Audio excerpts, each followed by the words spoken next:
Hey, this is Doug and Brad with the Darksliders podcast. So the first part of our podcast in which we talk about Shadow of Mordor and we talk about Rocket League. We actually recorded Sunday night. I think as everybody knows right now, Satoru Iwata, the president of Nintendo, died over the weekend. Kind of was a huge shock to everybody. So instead of just going like into our regular podcast, like games we play, we will get to that eventually. You'll notice we'll kind of pop into another recording when we talk about that. We just kind of want to talk a little bit, not necessarily about Satoru Iwata, but just sort of, we'll just talk a little bit about Nintendo and kind of their position in the industry. And I think just before Satoru Iwata died, everybody was really down on Nintendo. I think during E3. But now you see that there's this sort of like outpouring of love from fans, and like there's people who are like, I'm sad about this, and there's people who are like genuinely in tears over this news. Yeah, I actually just saw this earlier before we started recording. There's actually a petition right now for a Wada amiibo to be released. I just saw that with a whole bunch of signatures on it. So I don't know how much traction that has, but the dude was really, huge influence at Nintendo. He's been the president since 2002, so I believe like 13 years worth of hmm time. Basically everything post GameCube, he's kind of been in charge of and been spearheading. So it's, a huge, huge news for Nintendo. Yeah, I think at the very least this shows that people still care about Nintendo. I think that because everybody's so negative about Nintendo, just because we are negative about Nintendo doesn't mean we still don't like Nintendo. It doesn't mean we don't respect these people who had these companies. When I heard the news, it really made me sad because it kind of felt like a toy maker died. Their games don't really have any cynicism to them. They're systems they designed for families, they designed for children. Yeah, I mean, yeah, there are like we still have teenage and like fans in their 20s and 30s and things like that. But Nintendo always been kind of at the forefront of like we make games for kids. Like we kind of acknowledge that kids are playing Call of Duty and stuff now, but no, here's a game that you can actually play with your family. And if you look at all those things you're saying, like all of that, or a lot of that at least, stems from him. Like if you go and look at some of the things that he said at press events over the years and things like that, his big thing was that games are fun, and I think that stance that everybody kind of has with Nintendo, and this is how I feel about Nintendo, is that Nintendo doesn't really care what's going on in the industry. They're trying to do their own thing, and they're trying to be fun. hmm And I think that's something that came from him, and I think that he was kind of the one who started that push for what I don't really care how serious and epic and over the top and just whatever all the other companies are doing. You know what? We're going to stick with our path and we're going to have things that are fun, and that's going to hmm be the above all thing that we're going for. Is we're making games and we're making fun. Some people obviously are not, like you were saying. There's a lot of cynicism with it, but hmm I think overall that's just an awesome spot for Nintendo to be in, and I think that's a huge thing that he kind of pushed that company that direction because he took over. I think shortly after the GameCube, which hmm was not the biggest selling thing ever, but and really turned the company around when he took over. Yeah, I mean, if we think about like the Wii, I think right now like the way that like the majority of people play games is through mobile gaming. But he wanted. I'm not sure if he. I'm sure just Nintendo. I'm sure it wasn't his only idea. Obviously, I mean, he had a board of directors and things like that. But Nintendo wanted to kind of bring. It's like the PlayStation isn't just the thing that you put your kid upstairs and they lock themselves in their room and they play video games like I don't know like PlayStation or Xbox or whatever else they market themselves as like these things for teenagers. Like, no, video games are for families. Yeah, And I like that. And like all of their consoles, I would say since the GameCube, like the GameCube was kind of like, not a hardcore system, but it wasn't much different than say PS2 or Xbox. I like that there was at least one company in the industry that was always pushing for family and for gaming with your kids. Like if you look at Wii U commercials, it's never like cool teenagers sitting on couches and playing games. It's like young families. Like I yeah, really, really like that idea, especially like I said, when M-rated games are the number one selling things on the planet.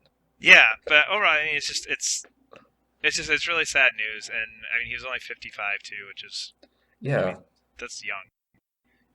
So, like Doug mentioned, we actually recorded most of our episodes Sunday night before the news of Mr. Iwata broke, but we just wanted to take a second just to reflect on the impact that he had on the gaming world and just people who play games in general. And I think you can really see that from all the attention this has been given to on social media and all over the internet the past few days. But with that, we're going to get into our normal episode here. So here is episode 20. Hi, this is Doug and Brad with the Darksliders podcast. Hello.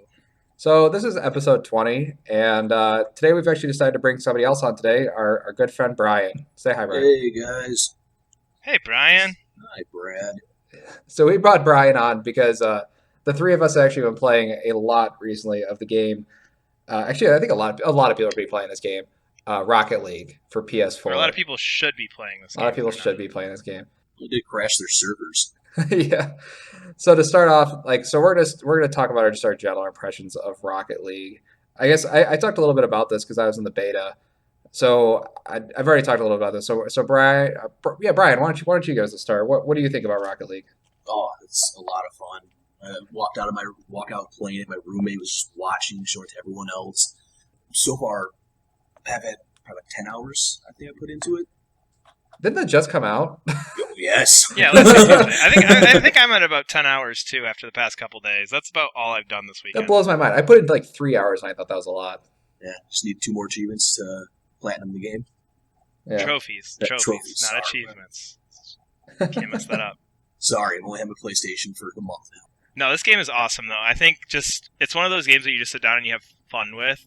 There really isn't a lot to it because I mean it's like a sports game in my mind. This is a sports game. It is a sports game. That's all this is it's an arcade soccer game that's just kind of gone crazy. See, I'm going to disagree with you on this being a sports game because I actually like it. Is that your only reason for disagreeing? Is that No. you like this and you don't want actually to have a sit here and legitimate reason. admit that I like a sports game. I will agree that it's set up similar to a sports game, but it's not nearly as complex as a sports game. Like there's no individual players. Like everybody plays the exact same except for the volume of their model. Everybody goes the same speed, and then there's two buttons, and there's no career management. There's no oh no, I definitely got to get that RC car in this season. But I think when you compare the actual gameplay, so yes, outside of like the feature sets and the like customizing certain aspects of everything, it is a sports game. It's like going back to like NFL Blitz. Mm-hmm. You know what I mean? NFL Blitz had tackle and sprint for defense and throw and run faster for offense. And then catch on fire and kill someone. Yeah. Oh yeah. Well, you got to. Yeah, I think those were one button, like the catch on fire and just murder everything. See, I also like those games, so I'm also not going to consider those sports games. Doesn't fit in Doug's view, so it's not going to label it. No, if I don't like it, it's a sports game, or it's an RTS, or possibly a JRPG with small girls in it. So, Damn it, Doug. Oh man, yeah, but you kind of mentioned that there's not like that customization aspect, but there's a lot of customization in this in terms of cosmetics. I love that.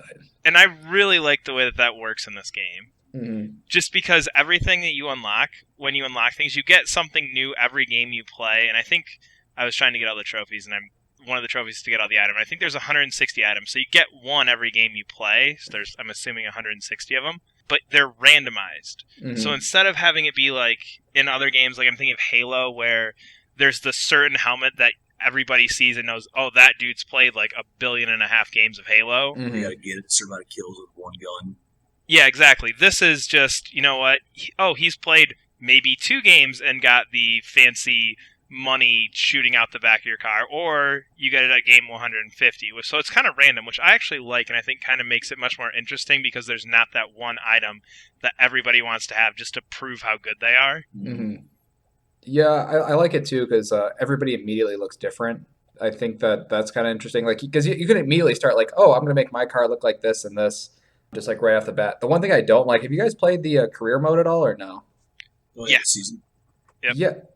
Yeah, I had problems with the colors. Did you guys run into that or no? Because I think multiplayer is just blue and orange, but when you play the career mode, there's like different color sets, and I was kind of a yellowy character. It was each team, their team colors is just what your colors are going to be that entire time. You don't get to choose it. Yeah, but I was having more trouble in that one because it's not such a distinct color between like blue and orange. But like I was playing the Pharaohs who are like yellow and purple, light yellow and light purple going against like a light orange team, and I was having a really, really hard time telling the difference. Did you guys have run? I played as the Ravager, so it's just black. Oh, okay. I was gonna say I had a really dark color, and I think that also comes with sports games too, because sometimes uniforms tend to blend together, so you get good at picking out those subtle color differences. Oh, this might be a sports game. Yeah, this might be a sports Wow, game. it's a That's sports what I game, wanted Doug. to hear. Yeah.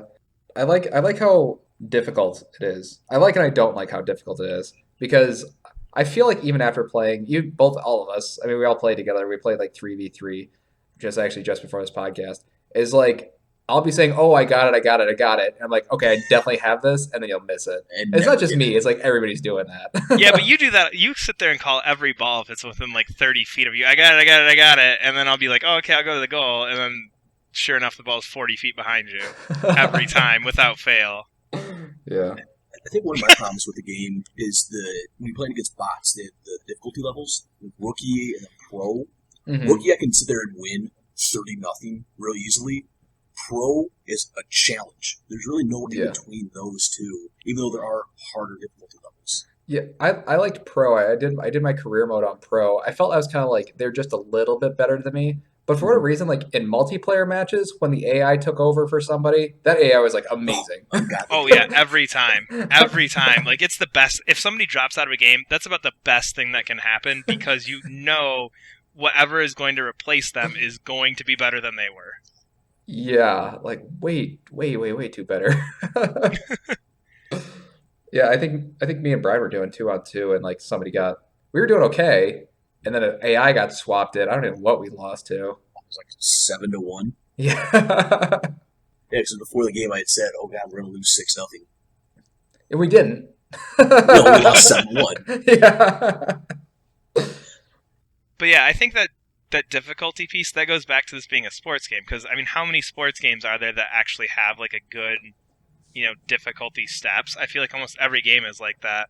Because I know for me, looking at NHL, and I think we've talked about this before, me and Brian, Mhm. like all pro is normally like, okay, I'm like about an 80% winning. And then you go to like superstar, I think is like the top one, which it's like all of a sudden it's like you have to play perfectly in order to be able to win. Mhm. And I think that's the same thing that's here is that rookie is just that kind of like, oh, I can screw around. And at one point, like, I don't remember, I think I went to go get a drink, but I was like winning 3-0. So I was like, oh, I'll just set the controller down. And I came back and I was still 3-0 after like going to walk to the fridge to get a drink and playing on rookie. There's no challenge to it at all. But I think that's just one of those things that comes with sports games. I think it's got to be very hard to figure out exactly how to set those AI so that they're playing at a certain level. And I don't know the Yeah. technical details behind it, but I've got to assume that there's some really complex something or other that's going on that makes it really hard because that's an issue that's always been in sports games in my mind. Mhm. I don't like that the AI plays like I guess people should be playing the game, but doesn't play like people actually play the game. Like the AI never misses. But if you play like a No, match with like people normally, people miss all the time. They're always like Constantly. banging into each other, and like sometimes they're in the goal, sometimes they're not. So I think the AI is good at playing the game. It's not good at mimicking being another player. yeah, I think that's a fair point, and that's why I think because it lacks the human error that is so prevalent in this game, Hmm. that's why it's such a game changer when an AI goes into a multiplayer match when it's 3-on-3 and it's 3-on-2 now with an AI partner, just Yeah. because that eliminates a bunch of human error. Yeah. Skynet will take us over. Oh. Which one? What do you guys like most? Do you guys like 1v1, 2v2, 3v3? And I don't think any of us have actually played 4v4 yet because it just seems crazy. Yeah, I haven't. Have any of you guys played? Either of you played 4v4? I didn't. Nope. No. I just found out today that it was an option. Yeah, but Brian, which one's your favorite? Which one do you like? I kind of like the 3-on-3. I like the teamwork aspect of it. Hmm. 1v1 Yes. is fun if I'm going to get someone that I know, just we can yell at each other, but just a Yeah, faceless person kind of takes the fun out of it. that's true. Actually, the 1v1 I kind of figured out recently. The thing I like about 1v1 is that it's actually really super dependent on how much turbo you get. Like a lot of times, like I think when we were playing 3v3, but like, oh crap, I'm out of turbo. But if you can't run down a guy, maybe one of your other two partners Yeah, can run down there's somebody. someone But if else you're to pick you up. yeah, if you're doing 1v1, like you're just dead if you can't run them down. So I like that kind of aspect. I thought 3v3 was a little too. I didn't feel as organized as 2v2. Yeah, it's like Yeah. watching little kids play soccer together. They're all just huddle around the ball, and there's maybe one person over there picking grass. Well, and it's hard too when you're playing just a normal match because there's no voice chat. You know what I mean? Like you can't really chat, or maybe it's just because I haven't No, there is looked voice for it. chat. There is. Yeah. Well, Oh nobody's shit. talking. Well, regardless, nobody's talking. Yeah. You know what I mean? So it does end up just being that everybody kind of chased the ball. Because I've never actually been in a random match and had like a conversation with anybody or actually talk strategy. There is the one little the D-pad chat which just says, "Wow, I like nice D-pad chat. I like that Do a you lot. really? Yeah. Do you really? Yeah, because you can be snarky with it. Like if like somebody scores on their own goal, you can say nice shot or Yeah, see, we're not jerks like you. no. It can be fun though. But like if a guy like passes it to you like from the other team on accident and you get in the goal, and you say nice pass. Jeez. And everybody looks at it and goes, "Oh, you're funny, ha ha ha." And actually, if you do touch the touchpad on there, you can make your own message to send out, but then you're typing something out rather than actually playing the game. It's really hard to type really fast. Yes. Like you don't have enough time to type. No, not at all. Which is nice because people can't be dicks. Yeah. So, Doug, you're a 2v2 guy then, right? That's Oh your yeah, thing. yeah, by far. I think 3v3 because we're doing 3v3 with chat. I think it's just because that was like the first time we like played 3v3 as like three people who are all talking to each other. But it's really hard because there's no like nomenclature for where you are on the field. Like we're like, oh, I'm in the center, or I'm in the goal, or I'm sort of near the center. Like that's all we're saying. So sometimes we're not sure who's supposed to be on the ball and who's not. But if you're doing Yeah. 2v2, it's like, hey, I have the ball. Okay, you stay back, and like that's it. Yeah. End of story. And that's why I like about it more because I feel like it's definitely more organized and not nearly as because and at most you're gonna have like 4 people going at the ball, not 6 people going at the ball, and it's all gonna be going in different directions. See, I like 3v3, and I'm curious about 4v4, and I want to try that, and I haven't got around to trying it. It's just called chaos mode. Like, Yeah. To me, what I'm thinking when I'm playing this and thinking about this now, 3v3 and 4v4 to me makes me think like Super Smash Bros. Like it is kind of like it can be a very hardcore fighting game if you put the time into it, Mhm. but really the point of it is just to run around, look stupid, and have fun. Yeah. And I like that with 3v3 and 4v4. And 1 versus 1 and 2 versus 2 feels like, not to offend anybody, when you take all the fun out of Super Smash Bros. And you turn all the items off, and you turn all the multiple levels off, and you just play on the flat platform. That's mean what like the best 1v1 and part of 2v2 Smash. is. That's the best part of Oh, Smash. shut up, Doug. No, I No. don't. No. Well, you're saying that, but you haven't played 4v4, and you've been having enough fun with 3v3. And that's why I'm curious about 4v4. 4v4 might take it, I think, a step too far into just that like random all over the place nonsense.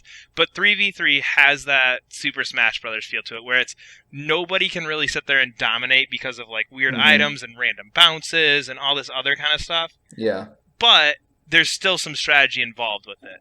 1v1, 2v2 becomes very dependent on you hitting the ball perfectly and trying to aim for a spot. Yeah. Actually, I was thinking about 4v4. And the thing I think would be a problem is that there's only one ball and there's like 8 people going for it. So like you're not going to hit the ball nearly as much as you would. That's kind of like I like to. If the less people you have, more you're going to hit the ball. But then that got me thinking, it's like, oh, there should be like 2 balls or 3 balls or something. That'd be fun. And then it made no. But then I realized like there's like no modes in this game. There's just 1v1, 2v2, and 3v3. Like it's a game that's kind of and training, yeah. And I think for a game that's kind of wacky, like it could definitely use with like mini games or like knock over the bowling balls or go hit the ball at these targets or something like that. But that's also a free game, so how much can you complain about? That was gonna be the point that I was gonna make. I don't know how much this is selling for non-Plus members, but considering this was a free game launched on PS Plus, yeah. I mean, it does have a retail price. I'm assuming I can't imagine it's more than $20. I don't know the retail price just because I got it for free. But yeah, now I'm curious. I mean, I'm actually like looking it up. Oh, it's it's $20. Yeah, so I mean, for $20, what you're getting with this is just a fun game. Now, if this was a full $60 package, then yeah, you need to have the mini games, you need to have alternate modes. But I mean, this is just a $20 multiplayer game. Yeah, yeah, I guess that's true. Here's something. They kept saying they were talking about. They did some interviews with the devs, and they were talking about, we have extensive plans for DLC. Like, are you excited for DLC? Would you buy DLC for a game you don't technically own? Yeah, I own this game.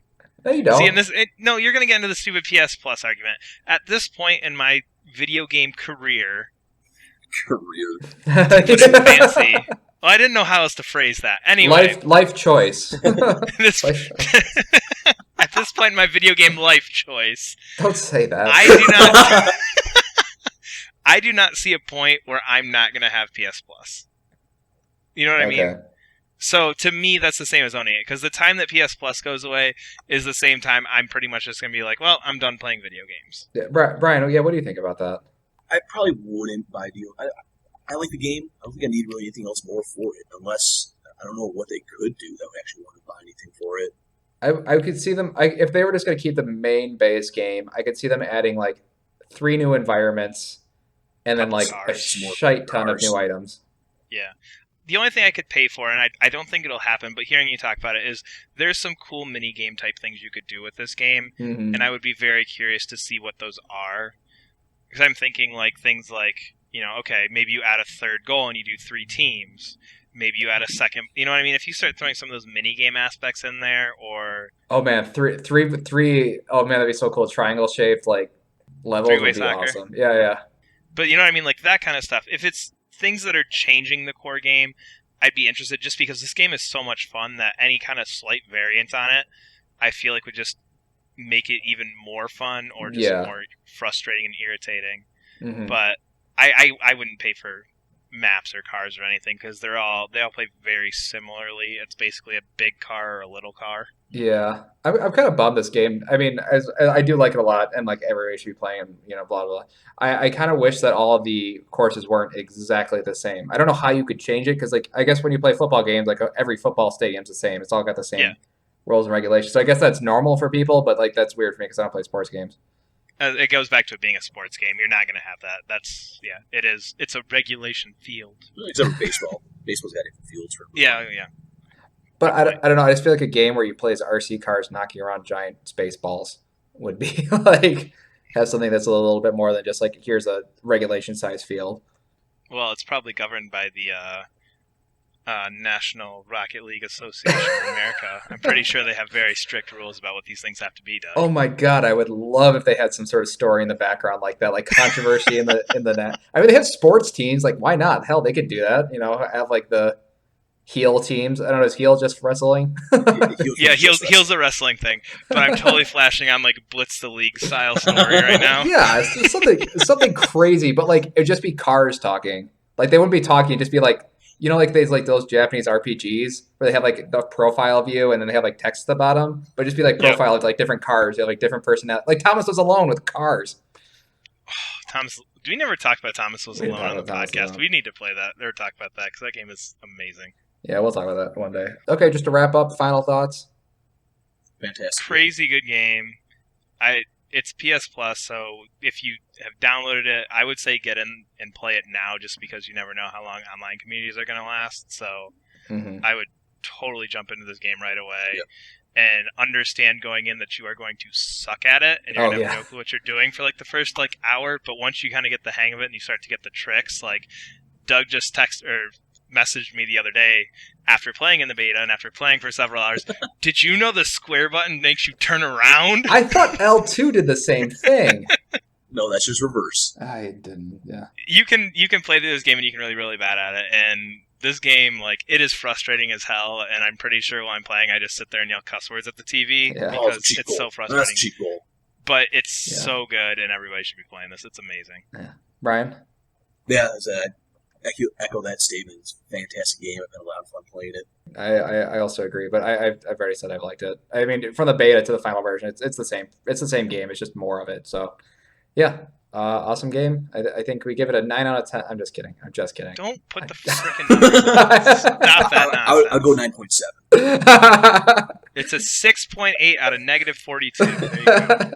God, I hate numbers. I know you do. I was just messing. We're not. Maybe I'll edit in a number at the end.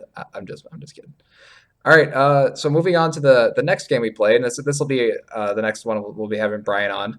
Mostly because I don't like Lord of the Rings or Assassin's Creed or Arkham Combat. So and this was one of the reasons is Brian just finished playing this, and this is one of my favorite games from last year, and is actually one of the only games I've ever platinum trophied on PlayStation because I loved it so much and I wanted to get everything done with it. But yeah. Sorry, I interrupted you. No, it's fine. I mean, I'll just say the name Shadow of Mordor. Go, because I don't care. Yeah, so I haven't talked to you since you finished this. What did you think about it, Brian? Oh, I loved it.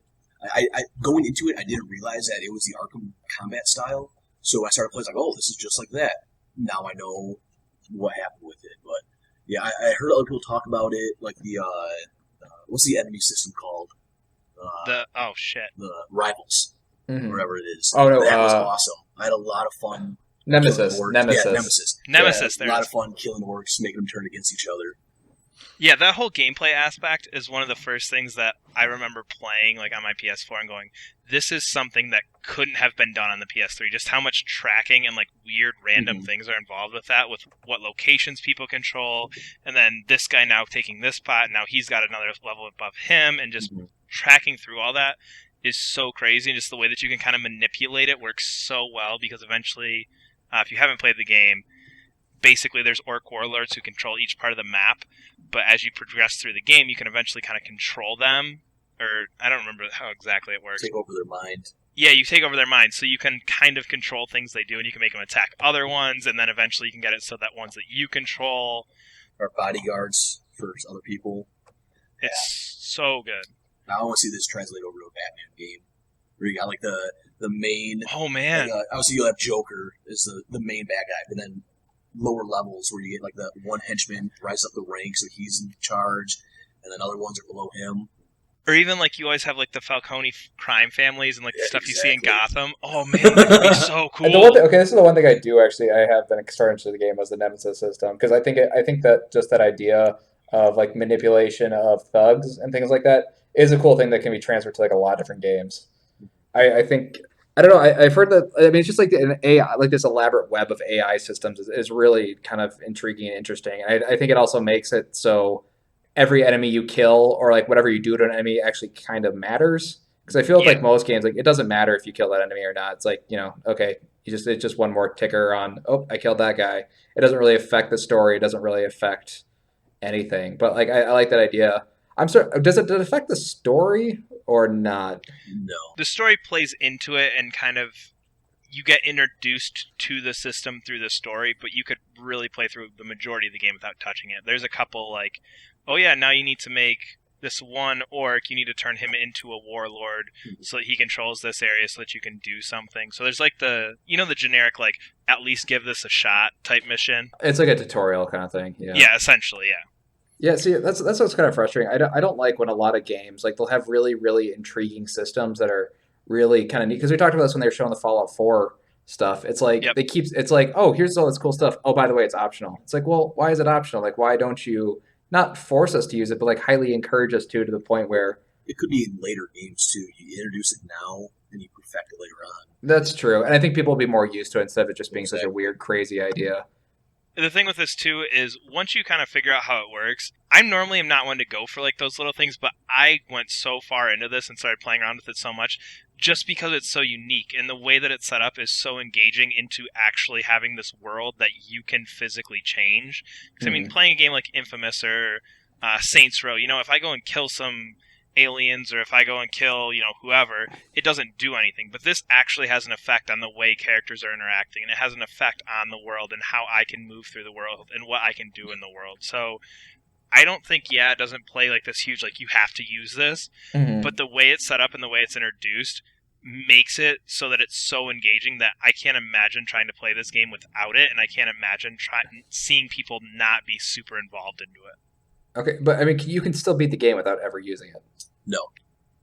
Like I said, there's like sorry. Besides like the obvious, like you need to do this for this section. Like if you didn't play around with it, you could probably still get the game fine, right?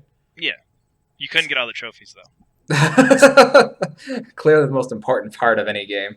There were a couple of trophies in there that were just a bitch with how you had to like manipulate guys and get certain things, but I feel so bad for you.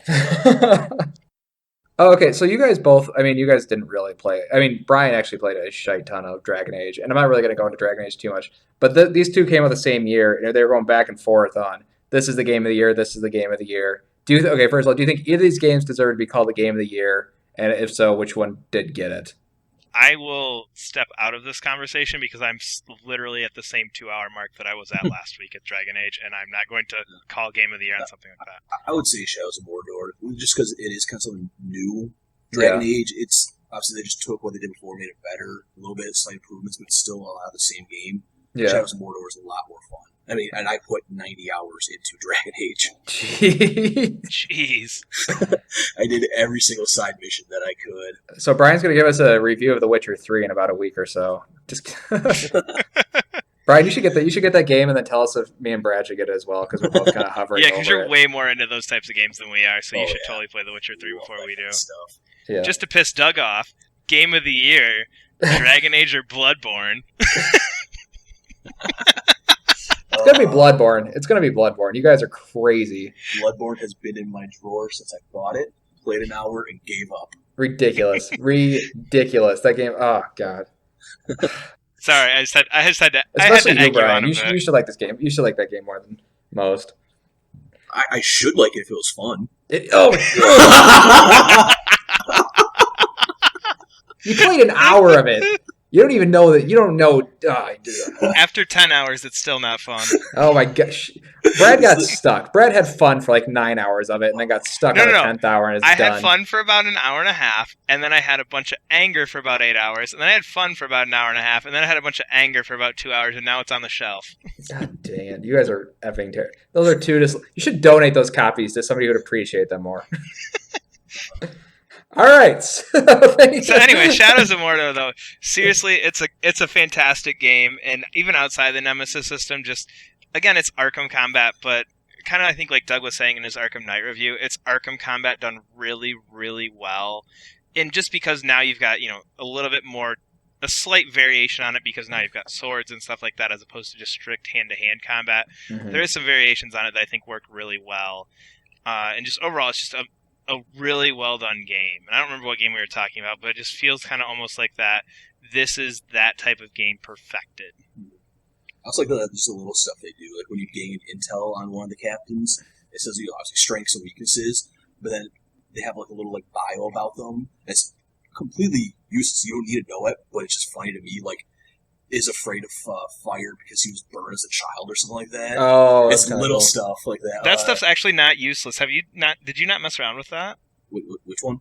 Like afraid of fire. Oh no! Like that makes sense. But like the first page that isn't the strengths and weaknesses. Oh, okay. There's a little description about them too.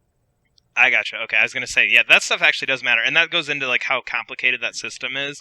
Is each character has very specific things that they're afraid of. Like some are afraid of certain animals. So if when you attack them, a certain animal shows up, they'll just run away, and you can just chase them down and kill them, as opposed to actually having to fight them. Mm. Or they could be instantly killed with a range shot. Most ones can't. So you just have to use that weakness against them. I guess my question is it just like here's that list of strengths and weaknesses, go, or do you actually have to like read into something to understand somebody's strengths and weaknesses, or is it literally just like green text? Yeah, red text. It just shows here's strengths, here's weaknesses, but you have to unlock that intel from someone else to know what it is. You just don't get that right away. Yeah, there's a part of me that I wish was like an investigate. Maybe that's just not the game for it, but I would like to see a similar aspect of that. That's not just like, okay, I pressed this button on this guy, so I got that intel. As opposed to like, oh, I actually had to investigate this guy to understand that intel. Either way, small complaint. I'm probably never going to play this game anyway. So. Which is terrible. No, it's Lord of the Rings, so sorry. And with that, no, this is a game where if you know nothing about Lord of the Rings, you've never seen the movie, you've never read the books, I think this game would still make perfect sense because it really doesn't delve too much into that story at all. Yeah, but I do know Lord of the Rings. But like none of the main characters from the movies are in this. Yeah, I don't even think any of them are referenced. No, I think there might have been one reference, and then obviously there's the Eye of Sauron. That's it. Oh, and Gollum. Yes, Gollum is there. But I mean, for real, if you know nothing about Lord of the Rings, don't let that deter you from playing this. At this point, I don't think that's anyone. There's someone out there. I'm sure there is, but are they really a person? That's a fair point. All right, so that wraps up. I think that was a pretty good discussion. I think that wraps up our games we played. So thanks, Brian, for coming on. We'll probably bring you on if you do any other gigantic RPGs that neither of us will touch. I will. Don't worry about that. Do The Witcher. Yeah, you should really play The Witcher because I'm curious. And then maybe do Bloodborne, either of you, and then you guys can talk about how awesome that game is. I'll go put it in for another 10 seconds and turn it off. You should absolutely try that. God dang it. You see Doug's face right now. It's fantastic. Game's amazing. Anyway, all right. See you guys next time. See ya. So that was our games we played with our friend Brian. Probably have him on a few more times, depending on what games he's playing. If he's playing some stuff that we haven't really played, or we're playing some multiplayer games together. Hopefully, in the back of my head, I'm hoping we get to do a Final Fantasy 14 episode because none of us have ever played an MMO. I think it'd be fun to do together. So instead of just going right into general news and stuff, we kind of want to talk a little bit just about just gaming topics, the game design, just not just just general news all the time. So one of the things we kind of want to talk about, we've mentioned this in our past episode, was just the idea of collectibles. Like the little trinkets and stuff you collect through games. I think me and Brad have like pretty differing opinions on this. So Brad, why don't you get us started off? What is your general opinion of collectibles in games? Like they can be that can mean anything to you. That doesn't just have to mean like coins. That can be Yeah. So you're thinking. So I think what we're talking about here is not trophies. We talked about that a little bit beforehand. So yeah. actual in-game items. So Hmm. my feeling with it is I like them as long as they are. I don't quite know how to phrase it. Contained and not excessive. So like the two examples I can think of a game that do collectibles in a way that I think is awesome, and a game that I think does collectibles in a way that's just pure shit is Infamous Second Son. So if you haven't played Infamous Second Son, there are a ton of like collectible-esque things. You've got to shoot down like little drones, you've got to pick up some orbs, and you've got to tag different stuff. I think are kind of the three big ones. Mm-hmm. And with those, there are not a ton of any of them. I think there were maybe like 50 orbs throughout the game. There's maybe like 20 things to tag and maybe like 30 drones. So altogether, there's maybe like 100 things. Mm-hmm. But they're different things. So it's never a super huge amount of, one thing, which I think works fine. Because it's varied enough that like, okay, I have to find the secret spot for the tags. I have to go run up and shoot something down for the drones. And you just have your basic collectible orb. Yeah. That to me is fine. And, there's a manageable number. Everything's laid out really easily where they are. It's doable. That's funny. I hate that. Why? I don't like those types of collectibles specifically because they're not hard to get. They're just peppered around the environment. Okay, now wait a second. Wait till I get my game that I hate. So, you have Saints Row 4, right? How much of that have you played? Still only about an hour or two. Okay. Saints Row 4, I don't know how many there are, but like every single building in that city has a collectible on top of it. Oh, yeah, those energy orb things? Yes. Yeah. And there have got to be like 400 of them or some ungodly number in it. And they're everywhere, and there's so many of them that in order to find them, I would just need to sit there and just walk around that city for 20 hours just to find every single one of them. And I hate that. But it's the same thing. So it's the exact same thing as Infamous, though. It's just there's just more of it. Yes, that's what I mean when I say contained. Like that's it. There needs just to be the number of them. There should be a cap. If I need to spend so like Saints Row 4, I played through that game, the story mode, probably 10 to 15 hours with some side quests and things like that. Yeah. Definitely didn't do all the side quests. Definitely didn't get all the collectibles. But 10 to 15 hours. I feel like if I was going to go get all those orbs, it would probably take me another 6 hours to find every single one of them. Yeah. Especially not with a guide. Now, using a guide, of course, you can cut that time down. But on my own, it would probably take another 6 or 7 hours to find all of them. If the collectibles are adding an extra 50% of the main story time, just added to walking around and finding them, that is not okay with me. But your whole thing just boils down to the number of them. Like yes. I think both of those are the same. I think you just described the same thing. It's just a different number of them. Like to me, when I think collectibles, I think some of the best collectibles are things that they give you more insight into the game. That could be more insight into the lore. Actually, those are the ones I like the best. Actually, the one I've been thinking about as you're talking, like the more and more. My favorite collectible I think in any game ever is Arkham Asylum, not the Thriller trophies. Enemy items. I don't know how to describe them, but like throughout the environments, you'll find like little hints of other characters. They overblew it in like Arkham Knight, where they're just like all over the place. But in Arkham Asylum, like you could find Bane's teddy bear, but if you just yes. But like it would just be, and all you get is like a hint of like what it was in the room. It'd be like I don't know, it's not as obvious as this, but it'd be like, oh, a cuddly toy for a massive man or something like that. Like, oh, that means there must be something nearby. Okay, now I took a picture of it. So you take a picture of it, it tells you, okay, this is Bane's teddy bear. Okay, who's Bane? And they give you some concept art. But they would also give you concept art for characters who weren't in the game. Yeah, yep. They give you like Arkham Asylum versions of like, I think the ones I thought it was like a lot of the Alice in Wonderland sort of S characters like Tweedledee and Dum and the Mad Hatter, who weren't in the original Arkham Asylum or in any of them really. So I thought it was really cool. You got kind of that. And the thing too is like it was it wasn't just something that was obvious in the environment. It was something that you had to. It wasn't necessarily solving a puzzle, but it was like solving a riddle. Or so I like something where it's not obvious where it is, and then when I do finally see it, it's not obvious how to get it. And Yeah, I feel like Infamous, Second Son, and pretty much any open world game. I think open world collectibles are just in general terrible because they're always obvious where they are, and it's not entirely obvious how to get to them, but you could probably flub it if you need to. Like yeah. like you could just flying around, you could like grab like three or four. I don't like that at all. Okay, so your issue is more with you need it to be something more complex than just ooh shiny thing. Yeah, and I don't like that the ooh shiny thing usually in a game world is just an ooh shiny thing. Like Yeah. it doesn't really mean anything. They're like, oh, it's a random energy burst. It's not like this energy burst is here for a reason. It's not like this is a someone's very specific. This is not an energy burst caused by a very specific event in this environment. So you just want it to be story related. You don't care how many, how detailed, anything. You just need it to be something connected to the actual objective or the Well, story. I mean, obviously, I care about like things just being too unwieldy. Like Arkham City, like had way too many Riddler trophies. See, and again, and that's my thing with like there needs to be a cap because I think Yeah, there was something like 150 or 200 Riddler trophies in that game. Like yeah. it was ridiculous. And again, as soon as I see that number, I'm out. I don't give. I'm out. If I know Yeah. there's no chance of me getting all of them, I don't care. I'm not even gonna try.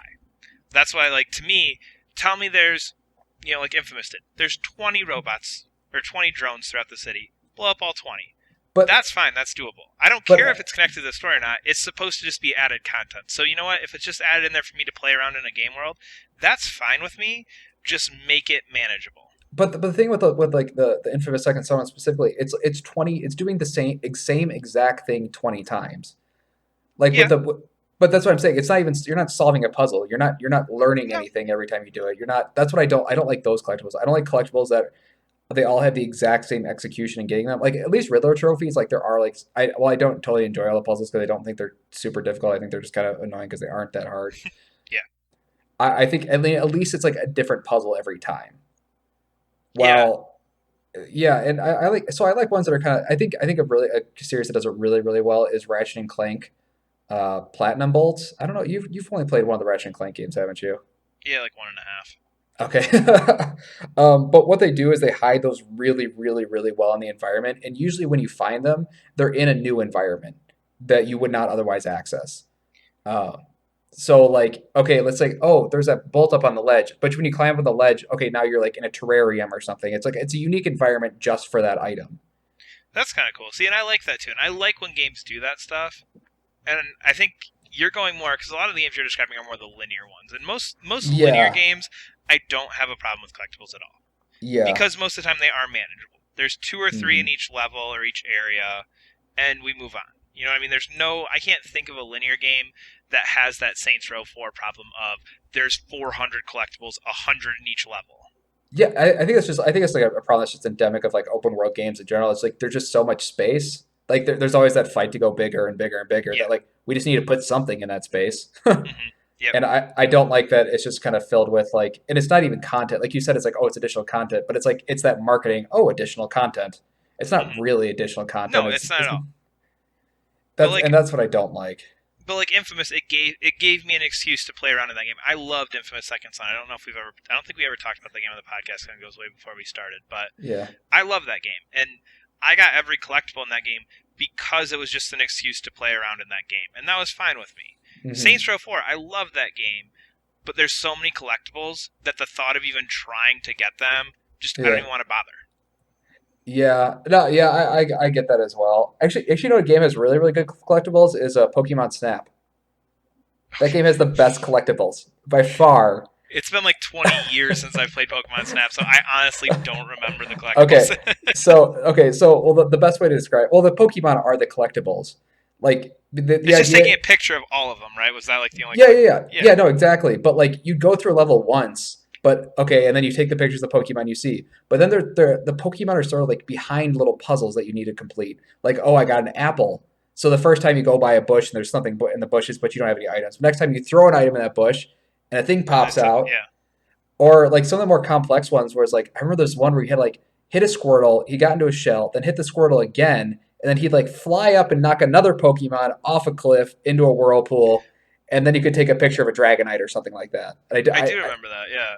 oh, That is it get a Magikarp to get a Gyarados or something like that? Yeah, and see, and that's a game that's solely based on collectibles. And again, with that, they're not to the level where it's ridiculous. Like if I remember correctly, and I probably don't, because like I said, it's been like 15 or 20 years since I played that game.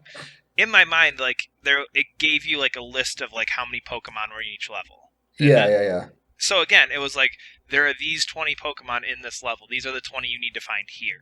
Yeah. Then you go to the next level. Okay, this level has 20 more. But that's what I'm saying. But like they never told you. They never told you how to do it, and that I like. I don't like that it wasn't as simple as just touching an item. I think if your collectible is at the end of the day just touching it and that's the puzzle, that's not a puzzle. Or shooting it, that's not a puzzle. But why does it have Or to be a puzzle? Why can't it just be something that you collect? But what's the purpose of it then? It has no purpose. Like it's not additional content. It made me go left this one time instead of going straight. Well, I mean, you talked about like the platinum bolts and ratchet. What do those do? Well, they actually are like significant upgrades to your weapons. Oh, But and it's not fine. like well it's and it's not like it kind of like increases a bar just a little bit. It's like a massive upgrade. Like Okay. you get a huge jump in which I really like, and you get a cool little animation every time he grabs a platinum bolt. So you're like rewarded not only with the bolt, you're rewarded with the new environment, the bolt, a unique animation, and then an actual gameplay advantage. So you just want something that feels like a reward. You want something that like there's a purpose to, Yeah, essentially. yeah. I want to be rewarded in it, but I don't want to be rewarded by checking off a list like you're saying with Infamous. Like, oh, it says 50. Like, I don't want like a number to go up. I want it Huh. to feel like a significant upgrade, or not. Doesn't even have to be an upgrade. Just it has to feel significant, either gameplay, story, whatever else, art. Like, I could be rewarded with art or something like that. Like, as long as it means something, instead of just being another way to fill a bar. I guess that makes sense. I could see Yeah. that. See, but Hmm. just the filling the bar thing doesn't bother me at all. I just don't want to have to spend the majority of my time with a game trying to find stuff. Yeah, I think that's another huge problem. I mean, we're kind of just going loose with it, but that is one thing I really don't like about a lot of modern games is in order to 100% them. Like if you think about like a classic, what's like a classic kind of 2D platform you have to pick, like Rayman. Okay, Rayman is like you pick up a very specific amount of things, and then when you pick up those things, you 100% the level, and it Yep. takes like an extra, I don't know, maybe like one extra run through the level. Yep. But if you play something like Arkham City or Saints Row, like I say like 30% of your time is actually done completing the story. Yeah. And then like an additional like 70% is required of you of just picking up collectibles. That means like no additional story. Exploring an environment, you're not exploring, you're going through an environment again that You're you've already been rehashing through. everything Yeah, basically. yeah, exactly. And it's like it's considered more content because you have a controller in your hand, but you're not enjoying yourself. It's like the enjoy and the amount of enjoyability you have like per hour spent Yeah. goes down drastically, and it's not even it's not even the same game anymore. You're No. playing an entirely different game. And that's very true. And again, I think, and again, to me, that's fine because if I enjoy the game enough, I'm willing to just play around in the environment a little bit more. Yeah. But again, it's just there's that limit that I have. Yeah, it just feels like I feel like it just feels like a chore. Like I Yeah, don't. if something feels like a chore, I'm done with it. And we'll get into talking more about Dragon Age probably next week or the week after. But I talked about how much I loved that game last week. But oh god, the side quests.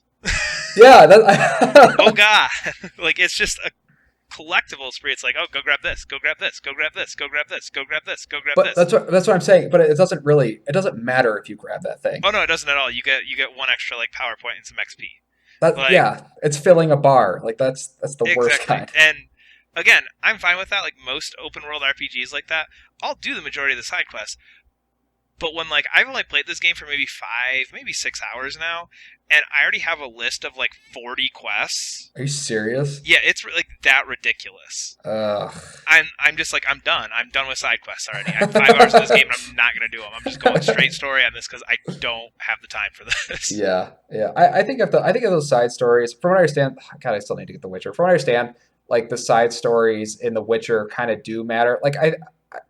I think the amount of time something feels like a chore can be really short or really really long if if the collectibles are done well. Yeah, absolutely. So it doesn't really, or you could have a ton of collectibles and it can never feel like a chore because you enjoyed yourself the entire time. See, and that's how I felt with Infamous, is I never felt like that game was a chore. Even though I was just filling those bars, I Yeah. liked that game enough that it didn't feel like a chore to me. Yeah, and I don't know if it's just it might even be just like the type of gameplay that it is because I only played First Light, but it is just fun to run around that environment. Yeah. And you're not it's not a chore to run through that environment. They also make it like really speedy and stuff like that too. Mhm. I think that people just need to think about collectibles a lot more when making games. I don't think I think they're definitely getting better with it, especially with games like Arkham Knight. Again, while I'm not a huge fan of the Riddler trophies, they actually do have some like pretty interesting and intricate puzzles with those Riddler trophies, and I really do appreciate that. So yeah, I guess that's kind of I don't know. Yeah. So I don't know what we're gonna call that sort of segment. I guess we're just gonna try to talk about just random thing. Game Yeah, stuff. just game stuff. I don't know. We talk about we talk a lot about new stuff, and I think it's pretty easy to talk about news. I think it's kind of harder to talk about stuff that isn't necessarily just oh this happened. This is how we feel about it. It's like oh well how do we feel about other stuff? So now now moving on to news, the easy stuff to react to. Now that you've insulted our ability to do this, here we Yeah, go. I don't know. Yeah, exactly. I'm gonna try to talk about this without getting excited. Fine. So there's a new Trackmania trailer, Yeah, it and looked really cool. yes. Well, okay. Well, let's talk about the trailer first. The trailer itself uh, it was a good trailer if you just mute it. You know what you should You do didn't like is the watch conversation that going back and forth? trailer. Huh? You didn't like the conversation going back and It forth wasn't between a the two guys? conversation. It wasn't a conversation. They're obviously reading off a sheet of paper. Like, oh no, watch out for that turn ahead. He's like, don't worry, I got it. Ugh. I'm going to go to this environment. It is my favorite. Yeah. I mean, it could actually be his favorite. He could have just said that. He didn't have to read that. He could have just like, this is my favorite environment. Let's talk about it. But yeah, so the new trailer was basically two guys. I think it was like a producer of at Ubisoft and a producer at probably Naudio, the company of Trackmania, who are doing this video. But anyway, so if you want to watch these trailers, watch the trailer, mute it, and then turn on any song that has electronic dance music. And that's because that's basically how that is honestly when I heard Trackmania was released and I was like, oh, that is like the best announcement ever. And then I realized Spotify is on PS4, and I was like, holy crap, Ooh. this is the best thing ever. Because that game's music, I felt kind of bad because in the trailer they mentioned that it's going to have this really unique sort of music system. Yeah, I was really excited about that. I like when games like kind of incorporate their music like that. No, yeah, it's really cool. So like when you break, the music slows down, or when you're drifting, it kind of warbles the sound, and it kind of hits the rhythm with your turns. I was like, wow, that is really sad because I'm going to mute that game immediately and turn on some other music. Yeah, I feel like that's true with every racing game. Like, I don't know, like racing games and sports games, I don't think there's any that I actually listen to anything. It's just, nope, I'm going to do my own.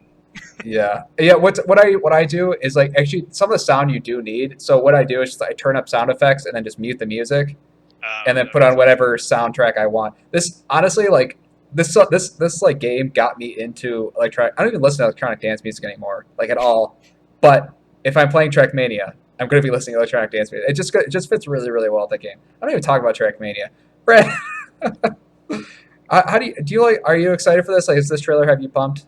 I see when they first announced it, I was like, okay, whatever. I remember playing that game a while ago. Like, I'll check that out. But like, I sat through like the entire the trailer's like 8 minutes long, and I Hmm. sat through that whole trailer, and just by the end of it, I was like, okay, I need to play this. Like, I forgot how much fun this game is. Yeah, I'm just excited about it because I played it before.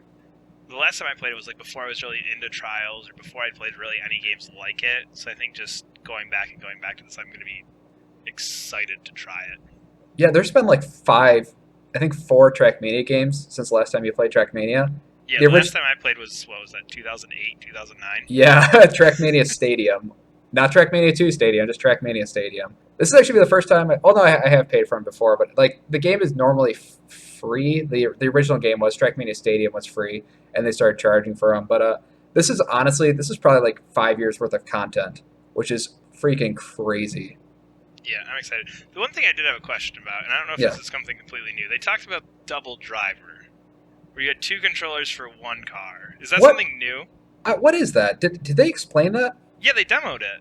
What is it? I didn't watch So that. the way it looked like it worked is you're playing. You have one car, and on Yeah, top of the car is like a bar that like indicates which way you're trying to turn the car, and yeah. like you have to try and get like the angles perfectly aligned between the two of you. That like affects the car. I couldn't really figure it out. It looked weird, and it didn't look like it made sense to me. It looks like sounds like a drinking game. It does. Oh, that totally sounds like a drinking game. I it, I don't know why you do that and just wouldn't do split screen. I'm sure it's gonna be fun. I'm sure it's like it'd be fun for a laugh. Like, hey man, check this out. Let's do this for about 3 seconds and then get Yeah, really mad at each other. No, that is the do brand a new. race once. Yeah. I'm so surprised they're doing that because that game is freaking hard. Like already, I couldn't imagine having to introduce like another player to help me turn. Yeah.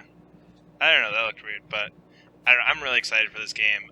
The more I see of it, and the more I remember like going back to like, oh yeah, I remember sitting there like because this was when we were in college. I remember being like sitting at Doug's computer and like I'd run a lap on a track, and then he'd run a lap on a track, and then Oh yeah, I forgot that. And then we had like some of our other roommates go and run laps and stuff like that. Yeah. yeah, and just like the four of us would like alternate through like the minute-long track and see who could get the best time. We just play like a track for like a half hour. So the more Yeah. I like think about this, the more I'm like really excited for this game. Yeah, and I think it has local split screen. I assume I'd hope they so. they'd be crazy if they didn't. Yeah, this would be like a perfect game for local. Actually, this would be a really game. This would be a really fun game even online with people. A lot of crap talking. Especially the thing I really like about this game. It's like when it comes down to first, second, and third place, it could be a tenth of a second. Yeah. But they did do something different to get that tenth of a second. It's nothing. Nothing in this game is random. It's all entirely up to Oh the yeah. player, and I love that. That's kind of why I like it. That's actually why I like it more than Trials because I feel like Trials. I'm not gonna talk too much about Trials. Trials, you can get lucky. Yeah, and it's not and it's like an analog stick, so there's like a million more points that you could screw up along Yeah. different directions. Well, this is like very digital, left, right, brake, stop, slow down. It's Yeah. really simple, really good. It's kind of like Rocket League in that regard. Okay, so in less exciting news, Tony Hawk's Pro Skater 5 has finally released its official trailer. I think they had like some small gameplay stuff, but I don't think it was ever like a legit. This is Tony Hawk's Pro Skater 5, and everybody's worries were totally justified. Oh, looks so bad. I I don't know. I was actually trying to look up videos of Project 8. I think Project 8 might actually look better than this. It's close for sure. Oh man, as we're sitting here talking, I'm gonna keep looking this up. But yeah, this game, like, I think people are worried. It's like, oh no, it looks like an early PS3 game. It's gonna be crappy. It's gonna be this, and man, You're I don't right. even know what to say. It doesn't even look. It doesn't look like even like I know you can't say a game. You can't tell how a game plays, but when it's not in your hands.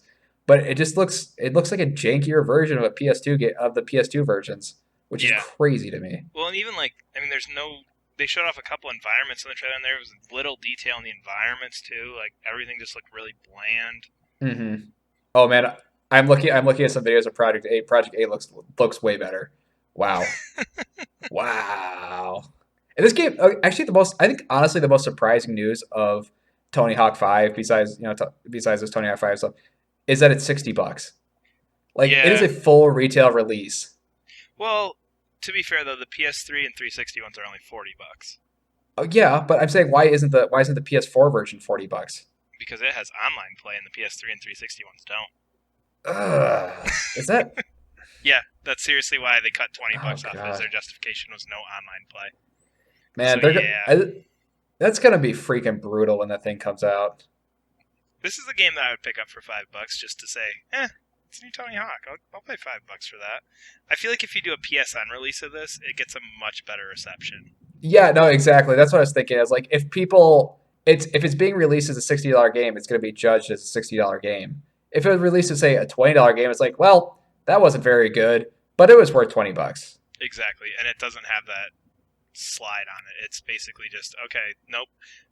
Do I get The Witcher 3 or That was Tony Hawk 5? that was exactly what I was about to say. I was just thinking about that because I've been trying to find The Witcher 3 for sale, and then it dawned on me, it's like, wait, people can choose. Think of like $60 games currently, and then would you rather have Tony Hawk? Yeah. I can't think of a single person. And I think that's weird too. Is like the people that Tony Hawk's Pro Skater 5 is going to be aimed at is people our age in their Oh, yeah. 20s. I feel like Tony Hawk's not relevant at this point. I don't know who I'm going off of with that, but in my mind, people under like 18 don't know who Tony Hawk is at this point. Yeah, and they definitely don't know. They mean even if they do know what it is, like they haven't really played Tony Hawk's Pro Skater series.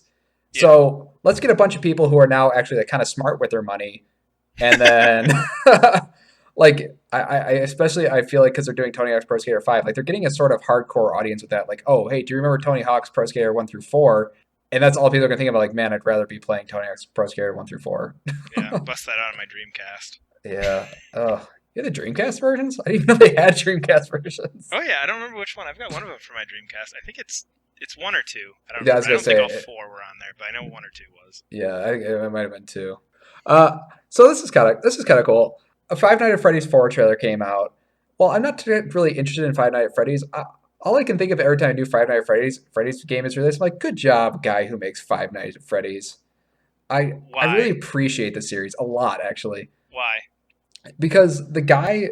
Okay, so this is the fourth game he's released in a year, but every game is like a wholly unique environment. It usually has like a general twist on what the original gameplay was.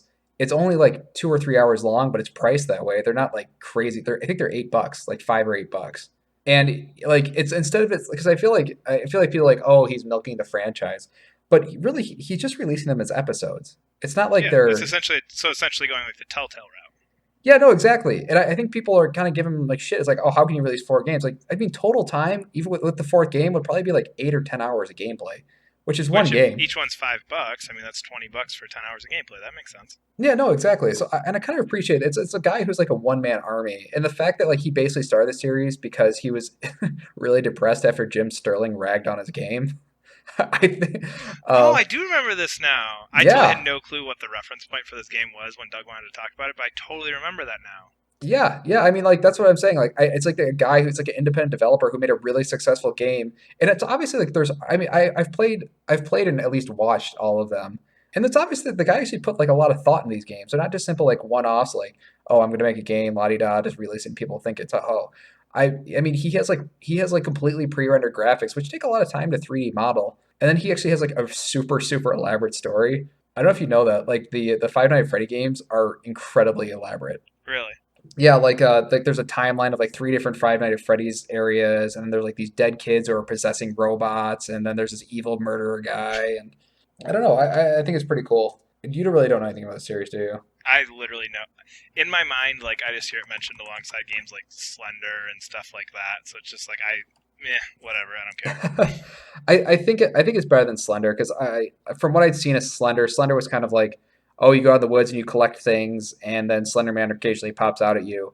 Well, this one actually has like some strategy, like the animatronics like moving around, and they're like there's an actual gameplay to it. It's not just something somebody like drew up in Unity or something one day, and it was their first game, and they're just like, oh well, we can just kind of half-ass it and just release this. I think it's obvious this guy just puts a lot of heart into each of these individual games, and he makes a lot of money off it. So I mean, I can't blame the guy. I mean, he's making games. He's making games he wants to make. So he's making a ton of money off them. I'm really hoping that he's like saving enough money though to like make like a real, I don't know, a $20 game or something like that. Ooh, getting fancy. So that's the episode for this week. If you want to follow us, we're Darksliders_pod at Twitter. You can also follow us on YouTube, SoundCloud, pretty much wherever you're listening, you're going to be able to follow us. So hopefully, we'll see you guys next week. Bye.